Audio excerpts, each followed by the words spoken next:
धार्मिक आस्था और भक्ति के पर्व निर्जला एकादशी के दिन उदयपुर के प्रसिद्ध जगदीश मंदिर में उस समय हंगामे की स्थिति बन गई जब देवस्थान विभाग द्वारा मंदिर परिसर में एक दान काउंटर लगा दिया गया। इस कदम का विरोध करते हुए पुजारी परिषद के सदस्यों ने जमकर हंगामा किया और अधिकारियों को कड़ी आपत्ति जताई। जानकारी के अनुसार देवस्थान विभाग ने मंदिर में आने वाले श्रद्धालुओं से धार्मिक कार्यों के लिए दान लेने के उद्देश्य से दान काउंटर लगाया, लेकिन पुजारी परिषद का कहना है कि इस तरह का निर्णय बिना परामर्श और पारंपरिक रीति रिवाजों की अनदेखी करके लिया गया है, जिससे मंदिर की परंपरा और श्रद्धालुओं की भावनाओं को ठेस पहुंची है। गुस्साए पुजारियों ने मंदिर परिसर में नारेबाजी की और देवस्थान विभाग के अधिकारियों को खरी खोटी सुनाई। उनका आरोप था कि मंदिर संचालन में पुजारियों की भूमिका की अनदेखी की जा रही है और बाहरी हस्तक्षेप से धार्मिक स्वतंत्रता पर असर पड़ रहा है। घटना की सूचना मिलते ही देवस्थान विभाग के अधिकारी मौके पर पहुंचे और स्थिति को शांत करने का प्रयास किया। हालांकि समाचार लिखे जाने तक पुजारी परिषद अपनी मांगों पर अड़े रहे और दान काउंटर को हटाने की मांग कर रहे हैं। इस विवाद के चलते निर्जला एकादशी के विशेष आयोजनों की आस्था पर भी असर पड़ा। हालांकि श्रद्धालु बड़ी संख्या में मंदिर पहुंचे और दर्शन किए। देवस्थान विभाग के एक अधिकारी ने बताया कि दान पात्र श्रद्धालुओं की स्वेच्छा से दान देने की प्रक्रिया को पारदर्शी बनाने के लिए लगाया गया और किसी भी परंपरा को ठेस पहुंचाने का उद्देश्य नहीं है। मामले की संवेदनशीलता को देखते हुए विभाग पुजारियों से संवाद कर समाधान निकालने के पक्ष में है। पुजारियों का कहना है कि जगदीश मंदिर के नाम से देवस्थान विभाग लाखों रुपए का बजट पास करता है, किंतु वह लाखों रुपए कहां लगाए गए यह पता ही नहीं चल पाता।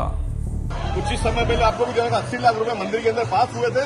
उनमें से इस विभाग ने कभी आके भी देखा 80 लाख रुपए में क्या काम हो रहा है, और आज स्थिति ये है कि वो टिकली वापस मंदिर के ऊपर निकल रही है। देवस्थान विभाग ने कभी आके भी देखा 80 लाख रुपए का क्या काम किया है। ये अधिकारी फोटो नहीं का अधिकारी है, ये अधिकारी देखो देवस्थान के अधिकारी चप्पल ले गए मंदिर में बुलाया क्या जी फोटो नहीं का आज ये सरकार आज हमारे भेंट पात्र हमारे साल में एक दिन आता है निर्जला एकादशी का दिन, उसके तहत हमारी भेंट है। और जो हमारे को जगदीश मंदिर के नाम पर हमारे को कोई तनख्वाह नहीं है, कोई टीए नहीं, हम इनका सरकारी नौकर भी नहीं है, कोई सरकारी नौकर नहीं है हम इनके आज के। और हमारे भेंट पे लात मारने के लिए इन्होंने भेंट काउंटर लगा दिया। ये सरकार कर रही है और मस्जिदों में पैसा बांट रही है ये सरकार। मंदिर में आप लोग बिना भूखे प्यासे बिना चल के घूम रहे हैं, चप्पल पहन के। ये देवस्थान के अधिकारी है, ये चप्पल पहन के घूम रहे हैं मंदिर के अंदर, मंदिर में। ये देवस्थान के अधिकारी है, ये अनाधिकृत रूप से चंदा किया जा रहा है, जिसका किसी प्रकार से देवस्थान का कोई सपोर्ट नहीं है मंदिर में। ये आत्मनिर्भर मंदिर है। ये सब जो राजा महाराजा ने इतने संपत्ति छोड़ी उसका किराया आ रहा है। एक सेकेंड इन्होंने 21 साल हो गए, ना कभी एक लाइट लगाई है, ना कभी ठाकुर जी पोशाक पहनी है इन्होंने, सारा ना कभी लाइट होती है, कुछ नहीं करते। बोलो। जगदीश मंदिर आत्मनिर्भर श्रेणी का मंदिर है, जिसमें मंदिर खुद की जो इनकम है उस पर डिपेंड है। और दूसरा पुजारी को भगवान को भेंट किया गया महाराणा जगत सिंह जी के जमाने से, उस जमाने से लेकर आज से 376 साल से पुजारी अनवरत सेवा करते हुए सुबह 4 बजे से लेकर रात के 12 बजे तक कार्य करा।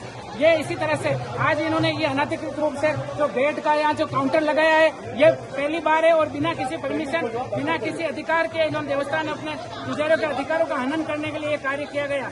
जिस तरह से ये कार्य किया गया ये निंदनीय है और समाज में इसकी बहुत सारी भर्त्सना होगी। और आज अगर ये आधे घंटे के अंदर भोग आरती के बाद तक अगर इनका ये नहीं हटाया काउंटर, तो मंदिर में दर्शन अनवरत बंद किए जाएंगे। आज दूसरी बात ये है, इस मंदिर के अंदर भगवान को सुबह से लेकर रात तक जो भी प्रक्रिया होती है वो सभी पुजारी परिवार द्वारा कराई जाती है और सभी भक्तों के साथ होती है।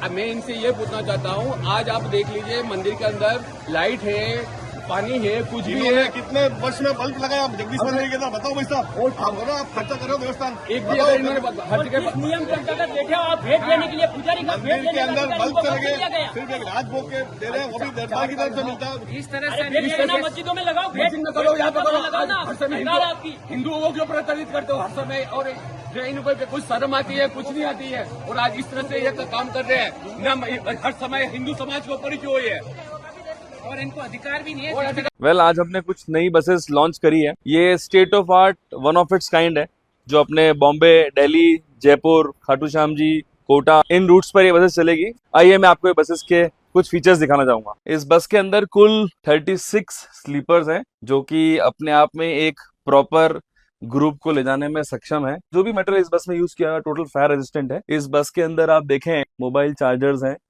मोबाइल होल्डर्स हैं, बैक कुशंस हैं, पिलोज हैं, कर्टेन्स है, प्रॉपर वेंटिलेशन सिस्टम्स है।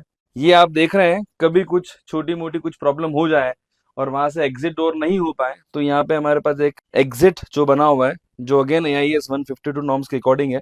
प्लस हर स्लीपर के अंदर आपको हैमर दिख जाएगा, स्टॉप सिस्टम बना हुआ है, वहां पे अलार्म सिस्टम बना हुआ है, वहां पे इमरजेंसी का रेड वाली लाइट लगी हुई है।